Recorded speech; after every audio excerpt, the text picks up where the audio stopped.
Bom, gente, vamos para o sério. Presidente do Senado, Rodrigo Pacheco, esse é o nosso primeiro assunto, oneração, desoneração. Ele só vai tomar uma decisão, o presidente do Senado e do Congresso, Rodrigo Pacheco, a respeito da medida provisória apresentada pelo governo para a reoneração das folhas de pagamento, depois de conversar com o ministro da Fazenda, Fernando Haddad, que é o autor dessa MP. Parlamentares pressionam Pacheco fortemente para rejeitar essa peça, a medida provisória. Reportagem de Luciana Amaral. Pacheco afirmou que vai decidir sobre a matéria antes do fim do recesso parlamentar. Em reunião nesta terça-feira, líderes do Senado pediram ao presidente da Casa que a medida do Ministério da Fazenda seja devolvida na íntegra. O presidente do Congresso disse que a edição da MP causou estranheza e ponderou que trechos do texto podem ser preservados.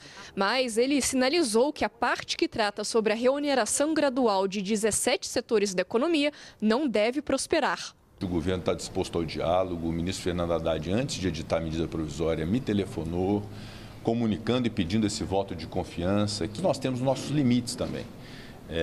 E eu disse a ele que, evidentemente, a desconstituição de algo que tenha sido feito pelo Congresso Nacional, depois de uma derrubada de veto, e de uma promulgação de uma lei, que poderia gerar reações políticas. A prorrogação do benefício até o fim de 2027 foi aprovada pelo Congresso no ano passado, mas o texto foi vetado integralmente pelo presidente Lula. Em dezembro, o Legislativo decidiu derrubar o veto presidencial, reestabelecendo a validade do benefício. A MP, na prática, anula essa decisão do Congresso. O governo alega que a renúncia fiscal provocada pela desoneração da folha prejudica os objetivos de arrecadação e a busca da meta de déficit fiscal zero. É algo que foi decidido pelo Congresso Nacional de forma muito convicta, muito consciente, com um impacto que gera naturalmente um impacto de arrecadação, que é uma renúncia de receita, mas, por outro lado, gera um impacto extraordinário de geração de empregos. O autor do PL que prorroga a desoneração, senador Efraim Filho, lembrou que o governo não teve votos para fazer valer seu desejo sobre o tema. E ele também disse que a possibilidade de a matéria ser reenviada por meio de um projeto de lei seria uma sinalização de diálogo por parte do Executivo com o Congresso. Olha, não faltaram compensações do ponto de vista de agenda legislativa. Nós aprovamos as apostas online, nós aprovamos as offshores, os fundos exclusivos, a MP do ICMS. Então, o Congresso deu totais alternativas para que essa compensação fosse feita. Então, eu não acho que jogar para o Congresso ou para a desoneração a responsabilidade sobre déficit zero ou não é esse o caminho, até porque o Congresso fez a sua parte. Pelo texto, a medida provisória só vai ter efeitos a partir de 1º de abril. Se em até 120 dias não for aprovada, a proposta perde a validade. Samuel Pessoa tem 3 grandes aspectos envolvidos nessa questão. Ela é abrangente e decisiva para nós. A gente tem um aspecto político, que é esse que foi abordado extensivamente na reportagem da nossa colega, que diz, espera aí, o Congresso decidiu uma coisa, o governo vai lá e muda por medida provisória que o Congresso decidiu. É um aspecto político. Tem um mérito da questão.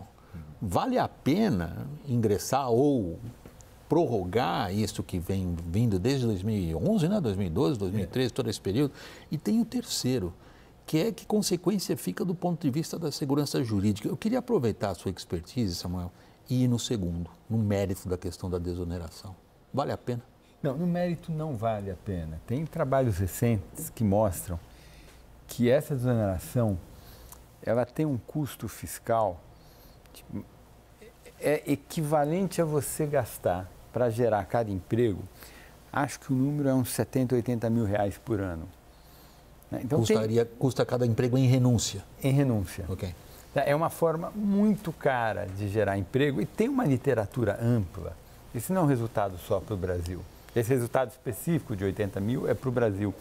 Mas é meio generalizado na literatura que desoneração, reduzir impostos para gerar emprego é das maneiras mais ineficientes do ponto de vista da receita de gerar empregos. Tem outras formas mais eficientes de fazê-lo.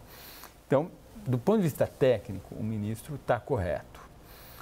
Agora, foi feita uma lei, a lei foi derrubada, o governo vetou, o veto foi derrubado. Não acho tão grave por um único detalhe. como tem novetena, né, a MP ela tem valor imediato, mas na questão de impostos, né, tem que esperar 90 dias. Então não foi um trator total no Congresso, porque a medida não começa a valer agora. Né, dá tempo de eles se reunirem e procurarem alguma alternativa. Eu acho que, para fazer uma discussão política, e parece que o ministro está querendo construir um discurso para poder revisar a meta de superávit primário. Né? E esse é um elemento. Olha, eu estou tentando, estou fazendo, a política não deu, então vamos, em vez de zero... Hein? A vida é difícil, né? Você se amarrou com uma meta, está dando problema, o chefe diz que não quer essa meta, não quer contingenciar, então tem que achar uma conversa para poder mudar a meta e talvez o Congresso, negando essa receita adicional, o ministro fique mais à vontade de lá para março, rever a meta, em vez de zero, de superávit primário, a gente for para um déficit Nosso economista disse o seguinte, independentemente dos pareceres técnicos dele, o mérito está resolvido, isso aí não tem muito o que falar, o problema é político, Thaís. A única coisa que me põe com o pé atrás com relação a isso é que é o seguinte, a complexidade da regra que foi criada pela medida provisória, quer dizer, a profundidade com que eles trataram ali da separação dos setores, tem setores que ficaram de fora, tem toda uma regra de compensação que vai aumentando ao longo dos anos, quer dizer, não me parece que isso foi uma coisa que surgiu assim, olha, nós precisamos de algum jeito de ter um motivo para mudar a meta. Faz sentido do ponto de vista do desafio geral do Haddad. Eu venho conversando com gente que acompanhou essa discussão muito de perto, inclusive do setor privado, que estava lá na defesa da proposta. A sensação é de que essa proposta já estava na gaveta já há algum tempo, alguém apareceu, apresentou para o Haddad, ele disse, agora eu não posso mexer com isso. A coisa foi rodando, e quando viu, aprovaram, derrubaram o veto, e aí ele vem e apresenta, porque é uma coisa muito complexa, muito cheia de nuances para aparecer de uma hora para outra. Então, alguém da equipe do Haddad já tinha em algum momento pensado nisso e apareceu com essa solução. Essa proposta, Thaís, ela tem um elemento que vários economistas estão discutindo há muito tempo. O elemento é desonerar o primeiro salário mínimo do contrato CLT. Esse princípio faz sentido. Por quê? Porque todo mundo no Brasil tem um salário mínimo de previdência quando atingir a idade de se aposentar, independente de ter contribuído ou não. Então, o contrato CLT, para quem tem um salário muito pequeno, ele perde um pouco a atratividade, porque se você não tiver um contrato salário CLT e não contribuir, de qualquer jeito, até um salário mínimo você está garantido. Então, para equilibrar o jogo, uma proposta para tornar os contratos CLT mais interessantes, tem muita gente que defende que até o primeiro salário mínimo não haja uma desoneração da contribuição para a Previdência. Então, tem um saborzinho disso, mas depois puseram todos esses estudos dos setores, eu não olhei com cuidado a proposta, mas tem essa complexidade de dois grupos de setores, é por KNAI, né? Não é mais por setor. Sim. Mas só para eu completar aqui, eu acho que é bacana você trazer esse ponto, porque a discussão sobre a desoneração da folha de pagamentos no Brasil, ela não é nova, ela é antiga. Realmente, o peso, a carga tributária dos salários no Brasil é alta, comparado com outros países emergentes, né, Samuel? Então, o Brasil, para um país que tem uma informalidade de 40% da sua mão de obra, né, ter a carga tributária que tem sobre aqueles que conseguem se formalizar, ela é realmente muito elevada. Agora, como fazer isso e em que medida fazer isso? Então, o atropelo político é que acabou transformando a necessidade de ter um hedge, né, um seguro de dizer, olha, então não vou ter, então preciso mudar a meta, é que acabou misturando as propostas. Daniel e Caio, a gente viu a enorme mobilização dos setores atingidos e em prol da transparência e da honestidade aqui, que é a nossa marca, nós do setor de comunicação somos beneficiados pela desoneração. Estávamos até agora entre os 17 setores agraciados com essa renúncia fiscal. Prosseguindo na pergunta, Daniel, em que medida essa mobilização de vários setores significativos da economia conduz ou não o Congresso à resposta que a gente vê insinuada ali a ser dada ao Haddad? Não vem insinuada não, e é bastante clara e aconteceu já desde o início da tramitação do projeto. Eu me lembro vivamente, para corroborar o que a Thaís disse, de que a Fazenda tinha alguma coisa planejada sobre o fim da desoneração logo no início dos debates sobre a nova lei que entrou em vigência prorrogando o benefício para 17 setores, incluindo as prefeituras. Me lembro de uma ida de Fernando Haddad ao Congresso em que ele propunha aos parlamentares o que ele chamava de um arcabouço da desoneração da folha.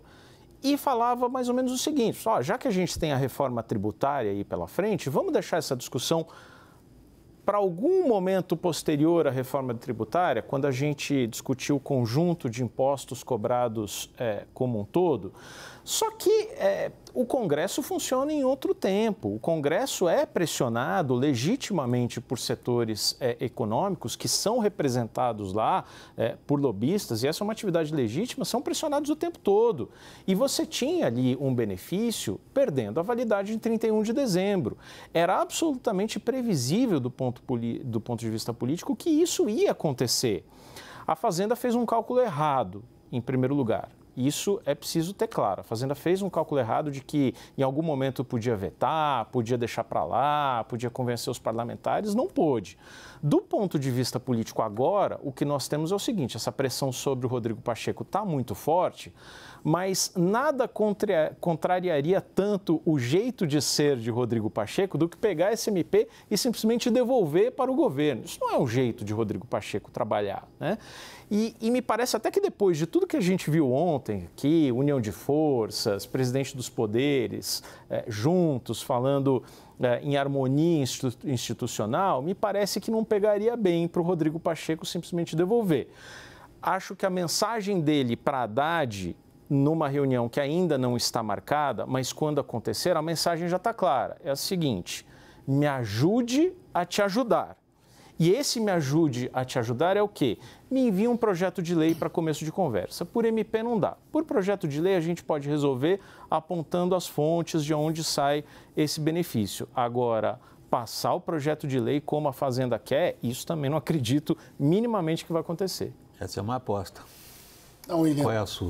Bom, a minha aposta é que há um ambiente político muito mais favorável em 24 do que em 23, de uma boa relação do Palácio do Planalto com a presidência do Senado, principalmente, porque Rodrigo Pacheco tem mais um ano de presidência, o Arthur Lira tem mais um ano, e em algum momento essa chave vai virar e há uma tendência desses dois personagens dependerem mais do executivo do que o executivo deles, principalmente o caso do Rodrigo Pacheco, que tem pretensões de ser governador de Minas Gerais em 2026 e está se construindo ali uma maçaroca que pode vir a ser ele o candidato uma do geringonça. Lula. Isso, ele o candidato do Lula em 26 e o Arthur Lira, para ganhar alguma coisa, ele pretende ser senador em 26 por Alagoas, ele não dá para ele ser contra o Lula nesse estado especificamente de Alagoas. Esse é um componente, claro, não é o principal. Na minha leitura, eu tenho uma breve divergência ali com o Daniel. Eu acho que a estratégia da Fazenda vai ser convencer o Pacheco de que é melhor a medida provisória, porque se ele muda para um projeto de lei, começa a tramitação pela Câmara e aí tem o dedo do Arthur Lira. E se começa por uma medida provisória, é uma comissão mista em que os senadores conseguem ter uma influência maior, os senadores que estão mais suscetíveis a esse lobby todo, a essa operação política dos setores produtivos. E penso, terceiro ponto para concluir, que o que o governo está querendo fazer é chamar principalmente os setores e o Congresso para discutir a política. Porque tem quase que um consenso que a política pública de desoneração não funciona. E aí o que os setores estão fazendo? Eles estão indo pela lateral, porque como eles têm os votos dos senadores e dos deputados, eles estão meio... E uma comissão mista de uma medida provisória seria um bom cenário ali, com audiências públicas, para debater a política. E os estudos recentes, os que eu tenho, pelo menos, a Thaís já fez a gentileza de me mandar alguns em outras ocasiões, é de que a política pública, a desoneração, não funciona. Então o governo quer chamar aqui, vamos fazer o debate técnico, para o debate técnico convencer a política. Os setores estão convencidos de que não funciona? Eu acho que todo mundo sabe que não funciona, né? É só baixar na internet Você tem a Academia Brasileira de Economia, nos últimos 30 anos, ela melhorou muito. Tem muito pensador bom, gente publicando paper nos melhores jornais internacionais. Esse resultado que eu falei é trabalho de gente boa, que publica nos melhores lugares, técnica muito bem feita. As bases de dados no Brasil melhoraram muito nos últimos 20 anos. A gente tem uma capacidade de entender esses fenômenos, que quando eu comecei a estudar economia, a gente nem sonhava. Então, eu acho que os fatos estão relativamente claros. Evidentemente, tem desinformação para tudo quanto é lado, mas quando você faz uma boa agenda, você dá um projeto, faz uma boa agenda de audiências públicas no Congresso, a gente viu isso agora na tramitação da reforma tributária no Senado. O senador Braga, do Amazonas, fez uma boa agenda e a coisa andou. As questões foram discutidas e tal, Então, eu acho que o Congresso brasileiro tem total condição de fazer uma discussão de altíssimo nível e aí vai ficar muito claro que a política, de fato, ela não sobrevive à análise técnica. Posso fazer uma pergunta aqui para o Samuel e para a Thaís? O que é pior? Uma política pública que não funciona, segundo esse diagnóstico praticamente consensual que o Samuel apresenta da academia, dos pesquisadores, ou você tem uma incerteza jurídica tal que nós estamos no dia 9 de janeiro e nenhuma empresa dos setores contemplados sabe qual vai ser a política pública vigente em 1º de abril. Se ela faz um plano dizendo, olha, eu vou expandir minha mão de obra em 20%, eu vou reduzir minha folha salarial, ela não sabe o que está em vigência no dia 1º de abril. Isso me parece o fato mais grave de tudo. Daniel, tá que nem aquela piada do gênio, do cara que pede pro gênio a paz mundial, né? Olha, porque é tão difícil, né? Não sei qual dos dois é pior, viu, Daniel? Mas aqui tem uma sutileza no discurso da defesa pela reoneração, que não é mais a geração de emprego, porque aí a academia já provou que não gera emprego. A sutileza está... Convenceu até o ministro do Trabalho. Na mudança... Então, até o Luiz Marinho, que é um defensor clássico da desoneração, hoje pedindo sensibilidade, ao Rodrigo Pacheco e tal. Então, a sutileza aqui está no seguinte, olha, vejam, tivemos um ganho de formalização no mercado de trabalho nos últimos anos muito grande. O fim dessa desoneração vai provocar uma demissão. Então, não é mais uma questão de geração de emprego, mas é de manutenção do emprego e de manutenção dessa onda de formalização que aconteceu nos últimos anos. Mas eu acho que, ao fim e ao cabo, o debate é a gente manter ou não manter uma política pública que a academia indica e todos os estudos que não funcionam. No fundo é isso, mas aí é o Samuel que sabe. Não, mas é isso. Tem os estudos do IPEA, você me mandou um do IPEA muito bom, recente, inclusive, que mostra. Então, por que a gente vai manter? Acho que é isso, né? E tem, mesmo a questão da formalização, não está nada claro que a formalização que ocorreu está associada à desoneração da folha. Será que a formalização só ocorreu nos setores exonerados e nos outros setores? Já dá para fazer estudo, né? Porque essa desoneração, ela começou pequenininha lá em 2011, eu acho que foi 2011, e o argumento era que nós tínhamos que desonerar a indústria de transformação porque ela competia com a China. E o ingresso da China na Organização Mundial do Comércio estava desorganizando a indústria de transformação brasileira. Ora, se nós olharmos os setores que foram contemplados posteriormente, grande parte são de setores de serviços que não competem com a indústria da China, né? Então a coisa ficou totalmente torta. E aí um monte de setores entraram, vários saíram, sobraram esses 17. E as prefeituras? E agora as prefeituras, né? Que não tem nada a ver, porque é um concurso, as pessoas já estão empregadas.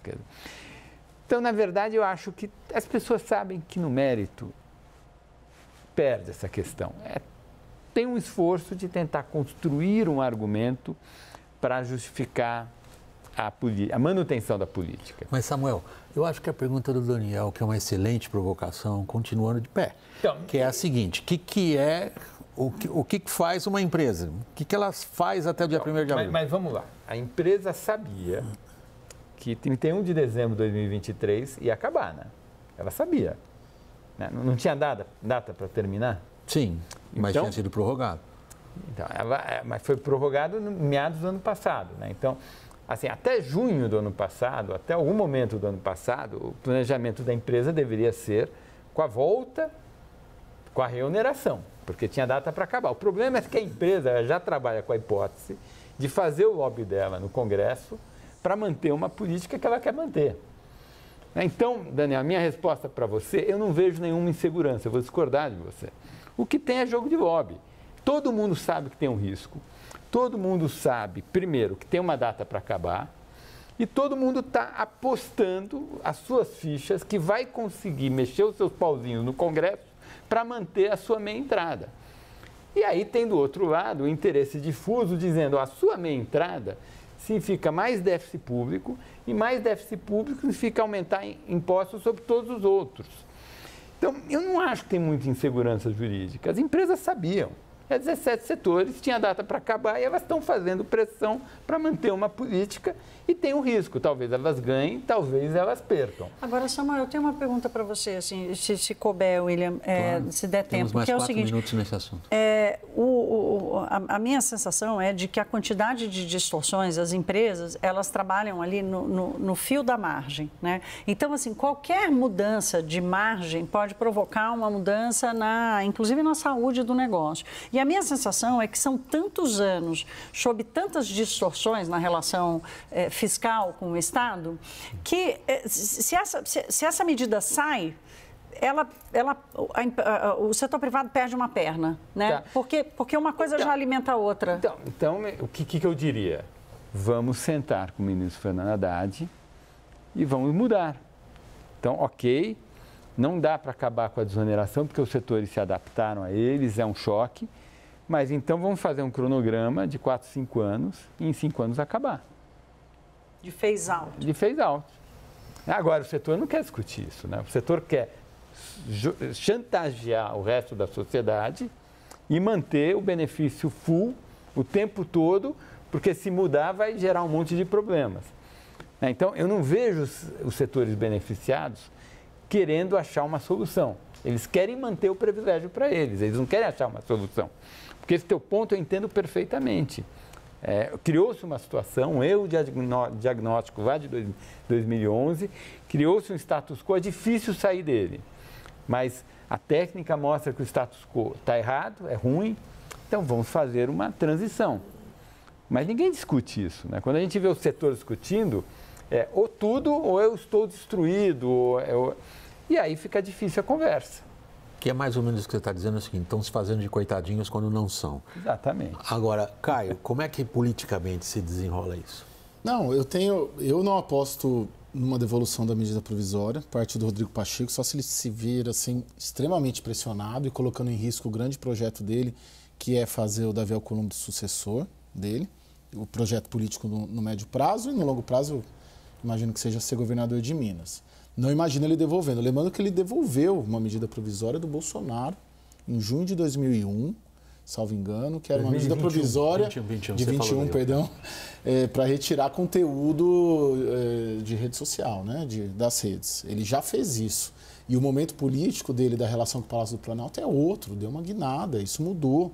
Né? Eles estão num processo de aproximação que envolve, inclusive, a questão da dívida de Minas Gerais, que o Fernando Haddad entrou. Então, tem ali uma boa vontade de lado a lado. Eu apostaria hoje, posso errar, posso queimar a língua, mas na instalação de uma comissão mista de deputados e senadores para discutir a medida provisória. Ainda que lá na frente, chegando em abril, março, abril, ela